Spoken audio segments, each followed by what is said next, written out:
आप सबको नमस्कार। कार्यक्रम में हमारे साथ उपस्थित यूपी के मुख्यमंत्री योगी आदित्यनाथ जी, डॉक्टर के राधाकृष्णन जी, प्रोफेसर अभय करंदीकर जी, आईआईटी कानपुर के प्रोफेसर्स, सभी स्टूडेंट्स, अन्य महानुभाव और इस ऐतिहासिक संस्थान से डिग्री प्राप्त कर रहे हैं, सम्मानित हो रहे हैं अन्य सभी वरिष्ठ महानुभाव। आज कानपुर के लिए दोहरी खुशी का दिन है। आज एक तरफ कानपुर को मेट्रो जैसी सुविधा मिल रही है, वहीं दूसरी ओर आईआईटी कानपुर से टेक्नोलॉजी की दुनिया को आप जैसे अनमोल उपहार भी मिल रहे हैं।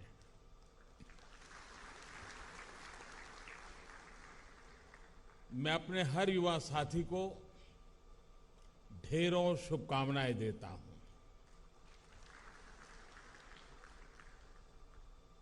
आज जिन स्टूडेंट्स को सम्मान मिला है, उन्हें भी बहुत बहुत बधाई। आप आज जहां पहुंचे हैं, आपने जो योग्यता हासिल की है, उसके पीछे आपके माता पिता, आपके परिवार के लोग, आपके टीचर्स, आपके प्रोफेसर्स, ऐसे अनगिनत लोग होंगे।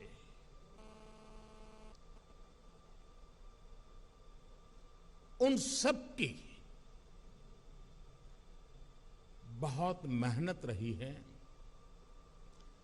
कुछ न कुछ योगदान रहा है।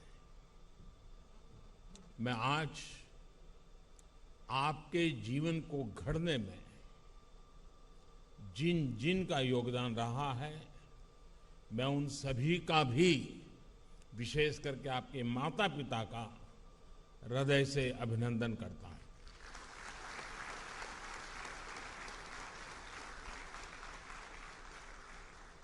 साथियों, आपने जब आईआईटी कानपुर में प्रवेश लिया था और अब जब आप यहां से निकल रहे हैं, तब और अब में आप अपने में बहुत बड़ा परिवर्तन महसूस कर रहे होंगे। यहां आने से पहले एक फियर ऑफ अननोन होगा, एक क्वेरी ऑफ अननोन होगी। पहले आपकी नॉलेज, आपकी क्वेरीज का दायरा, आपका स्कूल, कॉलेज, आपके मित्र, आपका परिवार, आपके अपनों के बीच सिमटा हुआ था। आईआईटी कानपुर ने आपको उससे बाहर निकालकर एक बहुत बड़ा कैनवास दिया है। अब फियर ऑफ अननोन नहीं है, अब आप पूरी दुनिया को एक्सप्लोर करने का हौसला लेकर के आगे बढ़ रहे हैं। अब क्वेरी ऑफ अननोन नहीं है, अब क्वेस्ट फॉर द बेस्ट पूरी दुनिया पर छा जाने का सपना है। और जितनी लर्निंग आपकी क्लासरूम में हुई, या जितना आपको अपनी क्लास में सीखने को मिला, उतना ही आपने अपने क्लासरूम के बाहर अपने साथियों के बीच एक्सपीरियंस किया है। क्लासरूम में आपके विचारों का, आपके आइडियाज का विस्तार हुआ। क्लासरूम के बाहर आपके व्यक्तित्व का विस्तार हुआ, आपकी पर्सनालिटी विकसित हुई है। आपने आईआईटी कानपुर में जो अर्जित किया, जो विचार समृद्ध हुए, वो एक ऐसी मजबूत फाउंडेशन है, फोर्स है, जिसकी शक्ति से आप जहां भी जाएंगे वहां कुछ नया करेंगे, अनोखा करेंगे, कुछ वैल्यू एडिशन करेंगे। आपकी आज की ट्रेनिंग, आपकी स्किल, आपकी नॉलेज, आपका ज्ञान निश्चित तौर पर आपको प्रैक्टिकल वर्ल्ड में मजबूती से जगह बनाने में बहुत मदद करेगा। लेकिन यहां आपका जो व्यक्तित्व विकसित हुआ है, वो आपको ऐसी ताकत देगा जिससे आप सोसाइटी एज अ होल उसका भला करेंगे, अपने समाज, अपने देश को एक नया सामर्थ्य देंगे। साथियों, आपने यहां आईआईटी की भव्य लीगेसी के हिस्टोरिकल पीरियड को जिया है।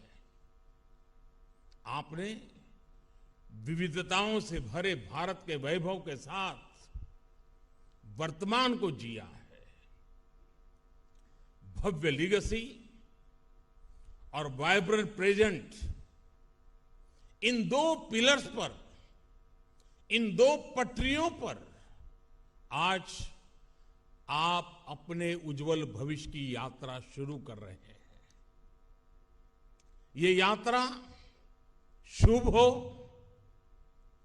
देश के लिए सफलताओं से भरी हो।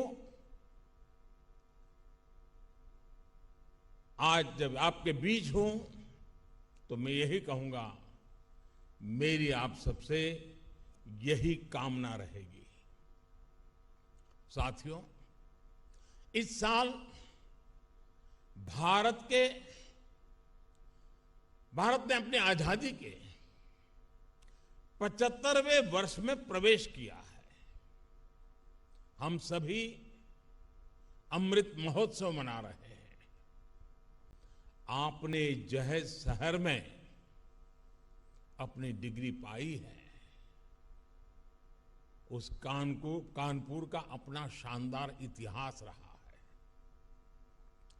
कानपुर भारत के उन कुछ चुनिंदा शहरों में से हैं जो इतना डाइवर्स है।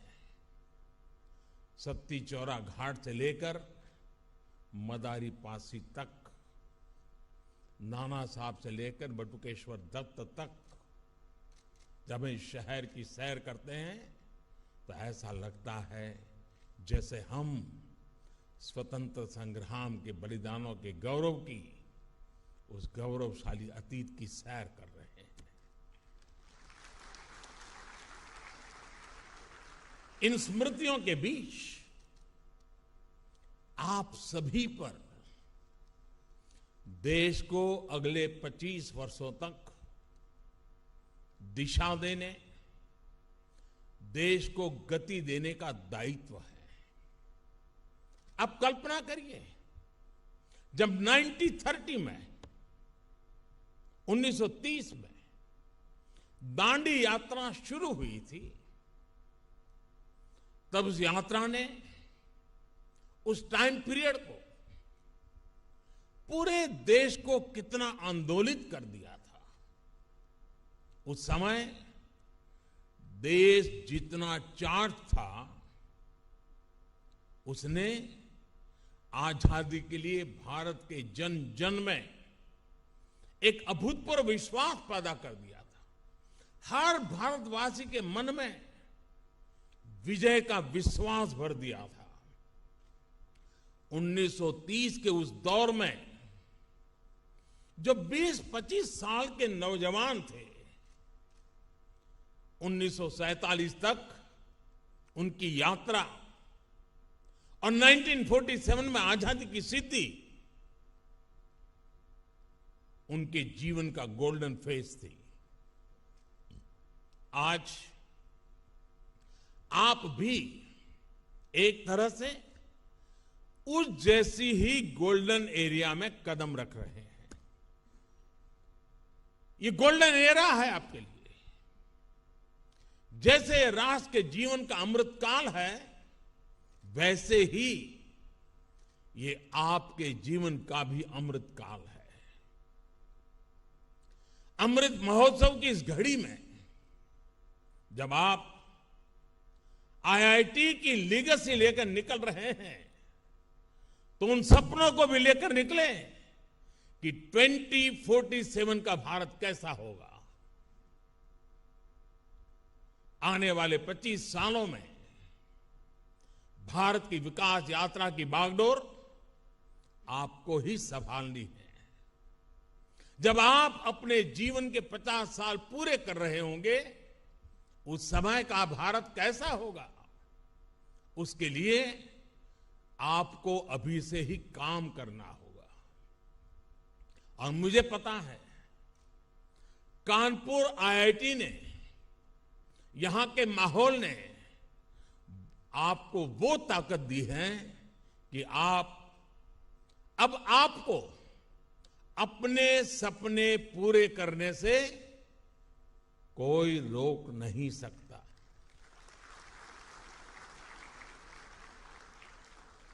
ये दौर, ये 21वीं सदी पूरी तरह टेक्नोलॉजी ड्रिवन है। इस दशक में भी टेक्नोलॉजी अलग अलग क्षेत्रों में अपना दबदबा और बढ़ाने वाली है। बिना टेक्नोलॉजी के जीवन अब एक तरह से अधूरा ही होगा। ये जीवन और टेक्नोलॉजी की स्पर्धा का युग है और मुझे विश्वास है कि इसमें आप जरूर आगे निकलेंगे। आपने अपनी जवानी के इतने महत्वपूर्ण वर्ष टेक्नोलॉजी का एक्सपर्ट बनने में लगाए हैं। आपके लिए इससे बड़ा अवसर और क्या होगा। आपके पास तो भारत के साथ ही पूरे विश्व में टेक्नोलॉजी के क्षेत्र में योगदान करने का बहुत बड़ा अवसर है। साथियों, हमारी आईआईटीज तो हमेशा टैलेंट और टेक्नोलॉजी की इंक्यूबेशन सेंटर रही है और आईआईटी कानपुर की तो अपनी एक अलग ही रेपुटेशन रही है। आपने अपनी खुद की कंपनी एक्वाफ्रंट इंफ्रास्ट्रक्चर के जरिए बनारस के खिड़किया घाट पर दुनिया का जो पहला फ्लोटिंग सीएनजी फिलिंग स्टेशन विकसित किया है, वो बेहतरीन है। इसी तरह आपने एग्रीकल्चर के क्षेत्र में स्टेट ऑफ आर्ट टेक्नोलॉजी विकसित की है। दुनिया की पहली पोर्टेबल सॉइल टेस्टिंग किट बनाई है। 5G टेक्नोलॉजी में तो आईआईटी कानपुर का काम ग्लोबल स्टैंडर्ड्स का हिस्सा बन चुका है। ये संस्थान ऐसी अनेक सफलताओं के लिए बधाई का पात्र है। ऐसे में आपकी जिम्मेदारियां भी कई गुना बढ़ गई है। आज आर्टिफिशियल इंटेलिजेंस के क्षेत्र में, एनर्जी एंड क्लाइमेट सॉल्यूशंस में, हाईटेक इंफ्रास्ट्रक्चर के क्षेत्र में देश के सामने बहुत बड़ा स्कोप है। हेल्थ जैसे सेक्टर भी आज टेक्नोलॉजी ड्रिवन होते जा रहे हैं।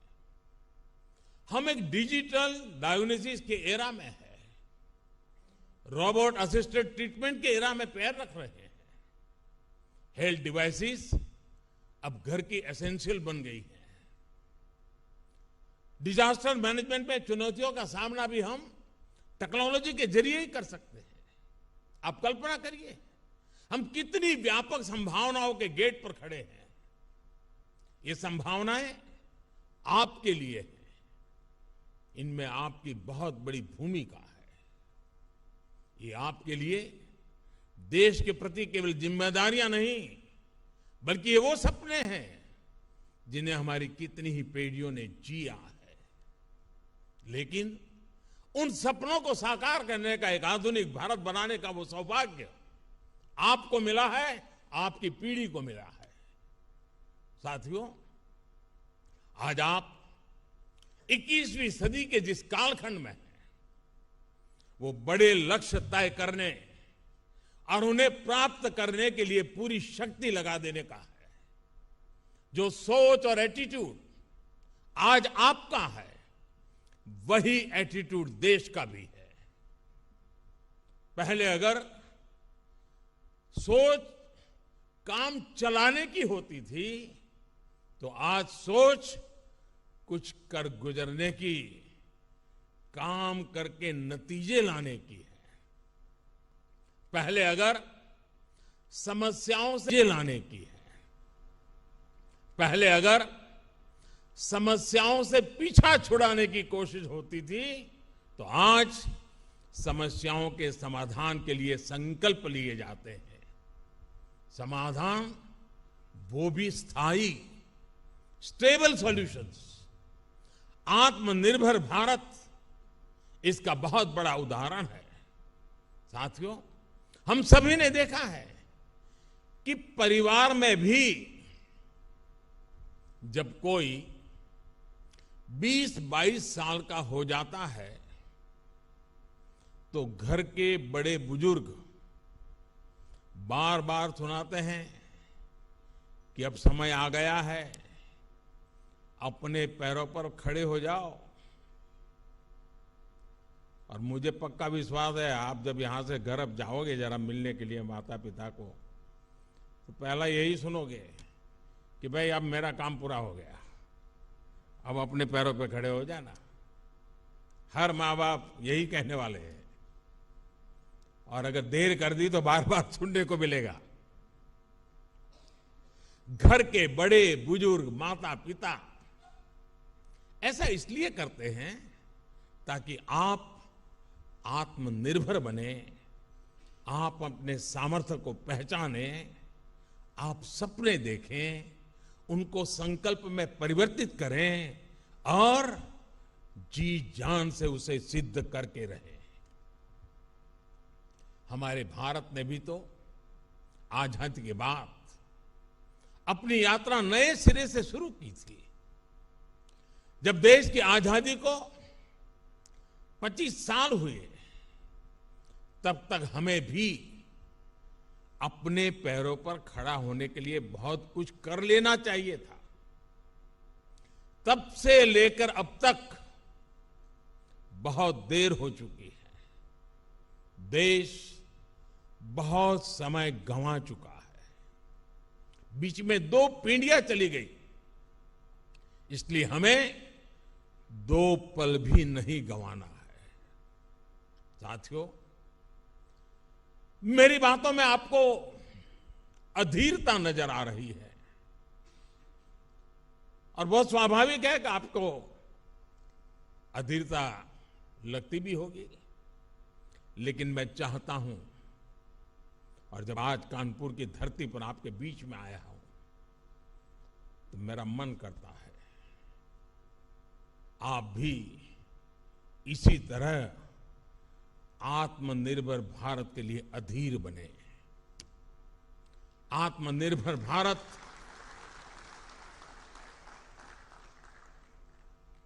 पूर्ण आजादी का मूल स्वरूप ही है, जहां हम किसी पर भी निर्भर नहीं रहेंगे। स्वामी विवेकानंद ने कहा था, every nation has a message to deliver, a mission to fulfill, our destiny to reach. यदि हम आत्मनिर्भर नहीं होंगे तो हमारा देश अपने लक्ष्य कैसे पूरे करेगा, अपनी डेस्टिनी तक कैसे पहुंचेगा। साथियों, आप ये कर सकते हैं, मेरा आप पर भरोसा है। और मैं जब आज इतनी बातें कह रहा हूं, इतनी चीजें कर रहा हूं, तो मुझे उनमें आपका चेहरा नजर आता है। आज देश में जो एक के बाद एक बदलाव हो रहे हैं, उनके पीछे मुझे आप ही का चेहरा नजर आता है। आज जो लक्ष्य देश तय कर रहा है, उसकी प्राप्ति की शक्ति भी देश को आपसे ही मिलेगी। आप ही हैं जो ये करेंगे और आपको ही करना है। ये अनंत संभावनाएं आपके लिए ही हैं और आपको ही इन्हें साकार करना है। देश जब अपनी आजादी के 100 वर्ष मनाएगा, उस सफलता में आपके पसीने की महक होगी, आपके परिश्रम की पहचान होगी। और आप ये भली भांति जानते हैं कि बीते वर्षों में किस तरह आत्मनिर्भर भारत की नींव तैयार करने के लिए, आपका काम आसान करने के लिए देश ने किस तरह काम किया है। पिछले 7 सालों में देश में startup India, stand up India जैसे प्रोग्राम शुरू हुए, अटल इनोवेशन मिशन और पीएम रिसर्च स्कॉलरशिप के जरिए देश युवाओं के लिए नए रास्ते बना रहा है। नेशनल एजुकेशन पॉलिसी के साथ फ्यूचरिस्टिक टेम्परामेंट की नई पीढ़ी को तैयार करने की शुरुआत हो रही है। ईज ऑफ डूइंग बिजनेस को सुधारा गया, पॉलिसी ब्लॉकेज दूर किए गए। इन प्रयासों के परिणाम इतने कम समय में आज हमारे सामने है। आजादी के इस 75वें साल में हमारे पास 75 से अधिक यूनिकॉर्न्स है, 50,000 से अधिक स्टार्टअप है। इनमें से 10,000 स्टार्टअप तो केवल पिछले 6 महीनों में आए हैं। आज भारत दुनिया का दूसरा सबसे बड़ा स्टार्टअप हब बनकर उभरा है। कितने स्टार्टअप्स तो हमारी आईआईटीज के युवाओं ने ही शुरू किए हैं। अभी हाल ही के एक रिपोर्ट के मुताबिक भारत दुनिया के कई विकसित देशों को पीछे छोड़कर तीसरा सबसे बड़ा यूनिकॉर्न कंट्री बन गया है। साथियों, आजकल ग्लोबलाइजेशन की बात होती है, उसके पक्ष विपक्ष पर भी बात होती है, लेकिन एक बात पर कोई विवाद नहीं है। कौन भारतीय नहीं चाहेगा कि भारत की कंपनियां ग्लोबल बने, भारत के प्रोडक्ट ग्लोबल बने। जो आईआईटीज को जानता है, यहां के टैलेंट को जानता है, यहां के प्रोफेसर्स की मेहनत को जानता है, वही विश्वास करता है ये आईआईटी के नौजवान जरूर करेंगे। और मैं आज आपको ऐसे प्रोफेशनल्स को ये भी भरोसा देना चाहता हूं कि सरकार हर तरीके से आपके साथ है। साथियों, एक और जरूरी बात हम सबको याद रखनी है। आज से शुरू हुई यात्रा में आपको सहूलियत के लिए शॉर्टकट भी बहुत लोग बताएंगे,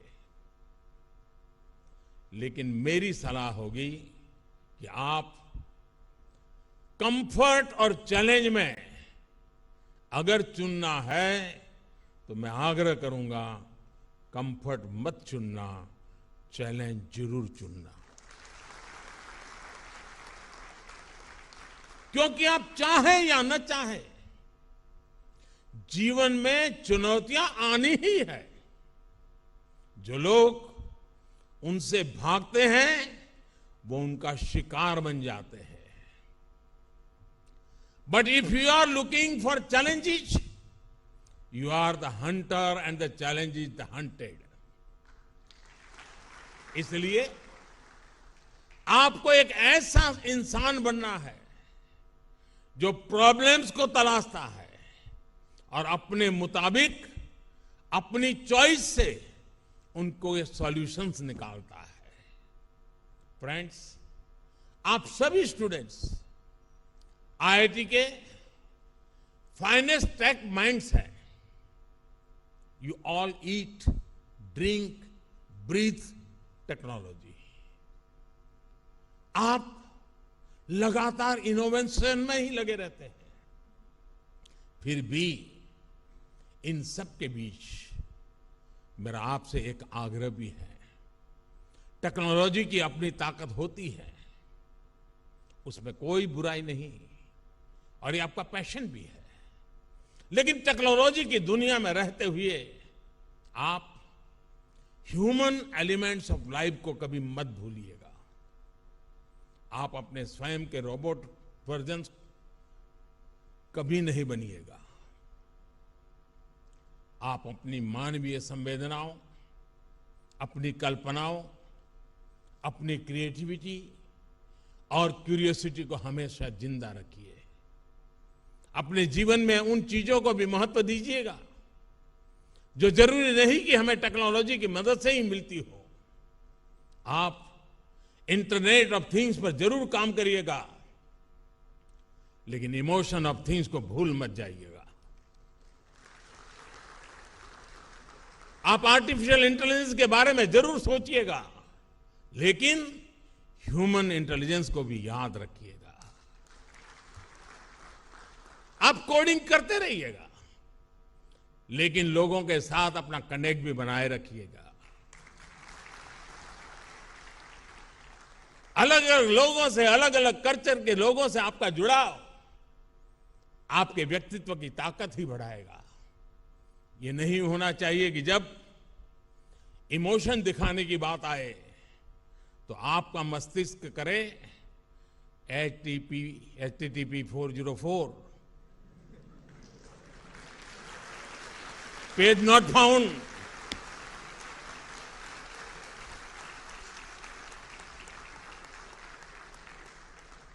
जब बात शेयरिंग की हो, शेयरिंग ऑफ जॉय और काइंडनेस की हो, तो कभी कोई पासवर्ड नहीं रखिएगा। खुले दिल से लाइफ को एंजॉय करिएगा।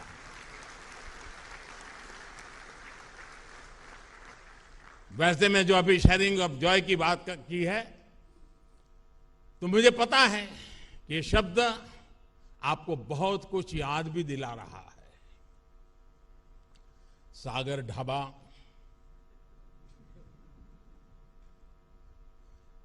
और केरला कैफे की गपशप,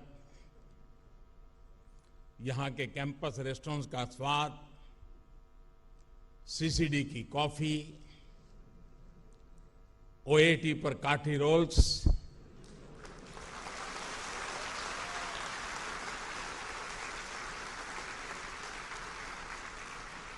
और एमटी पर चाय और जलेबी,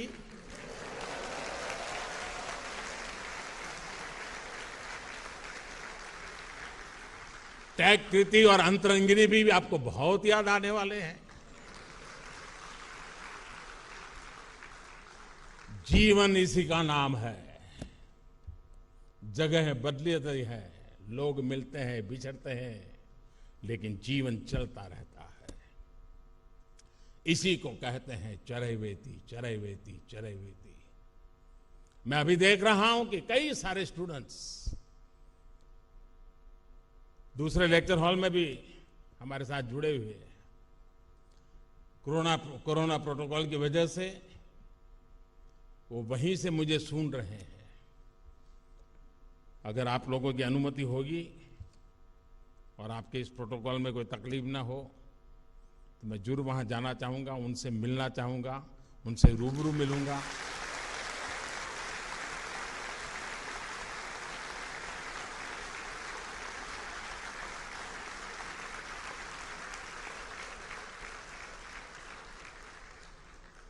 आप अपने कैरियर में सफल हो, आपकी सफलता देश की सफलता बने, इसी कामना के साथ मैं अपनी बात समाप्त करता हूं। आप सभी को एक बार फिर बहुत बहुत शुभकामनाएं देता हूं। बहुत बहुत धन्यवाद।